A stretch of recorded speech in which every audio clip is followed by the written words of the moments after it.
இந்தாடா நீ ஒரு கோட் வாங்கிடா. இந்தா நீ சைடிஸ்க்கு லட்டு வேண்டுவா. அண்ணே லே நீ கோடு போட்ட நோட் வேண்டுவா. லே நீ எழுதுறதுக்கு லட்டு வேண்டுவா. ஏய் காலேஜ் போக இங்கே என்னடா செய்ற? இல்லண்ணே மதிய எக்ஸாம்ண்ணே, அதானே நோட்டு பண்ண வேண்டி கிளம்ப போறேனே. அப்படியா? எக்ஸாம் எழுதிட்டு எங்கிட்ட சுத்தாம வீட்டுக்கு வந்து சரி. விலை அழகே விலை உயிர் என்றாலும் தருவேன், என் உயிரை கொடுத்து வாங்குவேன், உன் போதைக்கு நான் அடிமையாகுவேன் நானே.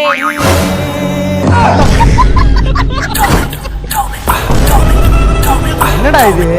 நம்ம அப்பா அம்மா வேகாத வெயில வெந்து வேலை பார்த்து உன்னை படிக்க வச்சா நீ என்ன குடிச்சுக்கிட்டு இருக்க? என்னடா தெரியும்? சின்ன வயசுல அப்பா நானும் படிக்க போறேன்னு அப்பாட்ட சொல்லுவேன். அதுக்கு அப்பா தமிழ்ல மொத்தம் எத்தனை எழுத்தியான்னு கேட்டாரு. அதுக்கு நானும் கரெக்டா 26 எழுத்துப்பா அப்படின்னு சொன்னேன்.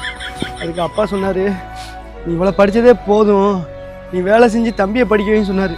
அதுக்காக நானும் கஷ்டப்பட்டு வேலை செஞ்சு உன்னை படிக்க வச்சா நீ கண்ட நாய் கூட சேர்ந்து கட்டிங் அடிச்சு